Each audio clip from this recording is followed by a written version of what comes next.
silakan masuk, silakan duduk Ibu. Kasih Bu. Mari bismillahirrahmanirrahim. Sebelumnya perkenalkan Ibu, saya lagi saya bidang tugas pada hari ini. Sebelumnya izin untuk memasukkan identitas itu ya, benar dengan Ibu Nadia. Untuk tanggal lahirnya 21 Maret 2000, alamatnya di Metro dengan nomor analis juga benar Ibu.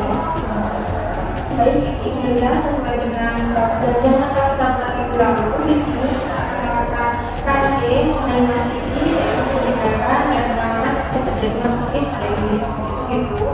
Nah, tujuan dari KIE ini supaya Ibu mengetahui apa saja gejala dan pengobatan dan pencegahan dan penanganan masitis itu sendiri. Untuk prosedurnya, nanti saya akan berikan KIE analisa pada Ibu. Nanti saya juga akan mengajukan pertanyaan untuk menggali informasi apakah KIE yang saya sampaikan sudah Ibu mengerti atau tidak. Untuk waktunya nanti kurang lebih 7-10 menit. Apakah Ibu bersedia? Baik, kalau Ibu bersedia, apakah ada yang tidak terlebih dahulu? Baik, jika tidak ada, kita mulai KIE ini dengan baca bismillah bersama-sama ya. Baik, sebelumnya Ibu emailin apakah sudah pernah mendengar dengan kata masitis? Kalau begitu, masitis sendiri merupakan peradangan yang terjadi pada payudara, kemudian terjadi infeksi pada payudara Ibu. Gitu ya. Dan selama masa nifas, infeksi dan peradangan itu dapat terjadi pada Ibu, terutama pada penyebabnya. Penyebabnya biasanya karena sterilisasi atau hubungan asli dan juga karena bakteri Staphylococcus. Itu Ibu. Nah, untuk penyebabnya tadi sudah saya jelaskan. Yang pertama yaitu biasanya infeksi bakteri, yang paling utama yaitu bakteri Staphylococcus dan juga sterilisasi karena terjadi penyumbatan pada payudara setelah melahirkan, sehingga bayi biasanya tinggal menyusui pada payudara yang sebelah kiri, sehingga bayi hanya ingin menyusui pada payudara sebelah kanan. Gitu Ibu. Nah, bisa juga karena pengisahan atau perawatan bayi yang tidak baik atau bisa dikatakan buruk dan biasanya ada abnormal pada bayi. Gitu Ibu.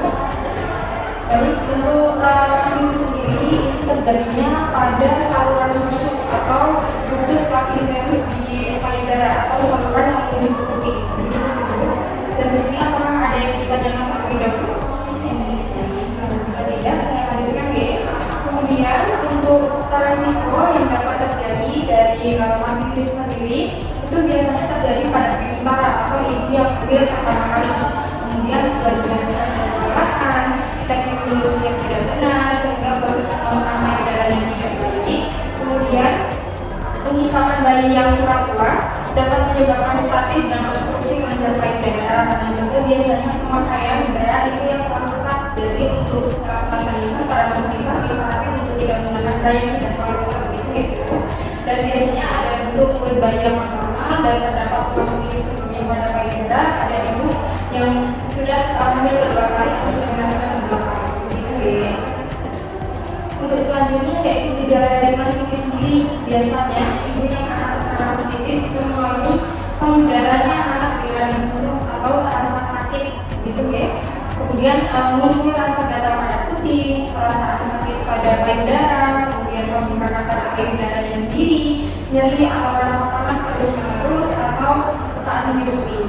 Untuk selanjutnya biasanya terjadi kemerahan dan juga biasanya ada kenaikan suhu badan, itu biasanya lebih dari 38,5 derajat. Gitu Ibu.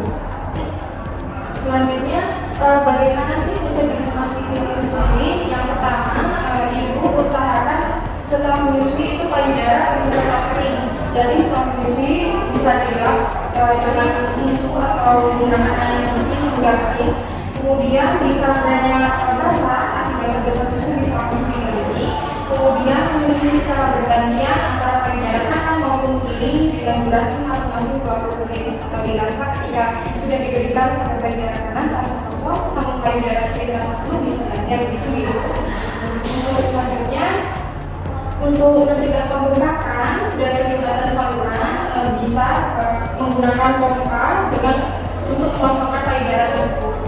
Kemudian menjaga kebersihan susu, jadi setiap hari harus dibersihkan Ibu, dan selalu untuk mencuci tangan sebelum dan sesudah Ibu memberikan ASI pada Ibu. Nah, untuk selanjutnya untuk pengobatan dari masitis sendiri itu ada dua. Untuk yang pertama yaitu pengobatan atau perawatan sendiri terlebih dahulu gitu ya. Yang pertama, ibu bisa melaksanakan aksi secara rutin dengan menyusui atau dengan memomanya. Ketika bayi sudah tidak ingin menyusu, bisa dipompa supaya ASI kosong dalam payudara. Kemudian melakukan pijat linfatik atau kompres hangat sebelum menyusui supaya ASI-nya lancar gitu ya. Dan nanti setelah ibu menyusui untuk mengurangi nyeri dan lemak, ibu dapat menggunakan kompres kuning gitu. Kemudian ibu harus banyak istirahat yang cukup, hidrasi yang baik, dan pola makan yang sehat untuk pemulihan. Dan nanti jika sudah melakukan perawatan atau pengobatan secara suportif namun tidak ada perubahan, ibu bisa langsung datang untuk fasilitas kesehatan terdekat, di mana nanti akan diberikan antibiotik dan diberikan obat lain sesuai dengan arahan dokter atau tidak dengan fasilitas kesehatan seperti itu. Atau bisa juga datang kembali ke klinik. Baik, kalau begitu di sini saya akan menjelaskan kapan ibu harus kembali ke fasilitas kesehatan jika ibu mengalami mastitis. Yang pertama, jika ibu mengalami demam lebih dari 38,5 derajat, kemudian apabila payudara dibuka itu rasanya nyeri dan kemudian mencoba menggunakan lembut. Kemudian jika ada keluar panas dari payudara ibu dan jika terasa ibu tidak merasa lelah, lemas atau kurang nafsu makan, itu bisa langsung ke klinik itu ya Bu. Baik, kalau begitu dari yang saya sampaikan apakah ada yang ingin ditanyakan terlebih dahulu? Baik, jika tidak, saya harap ibu dapat memberikan ASI secara eksklusif menggunakan penuh pada bayi ibu dan dengan relatif dari mastitis itu akan sembuh dan ibu tetap keselamatan menyusui karena ASI adalah ibu terbaik untuk bayi ibu. Nah, kalau begitu ini ada juga untuk bacaan di rumah. Nanti apabila ibu ingin mengetahui lebih lanjut, ibu dapat baca di sini. Oke, baik. Kalau begitu, kita sudah saya jelaskan ya Bu untuk materi mastitisnya. Kalau begitu, saya ingin mencoba tadi menyebut dari mastitis apa? Penyebabnya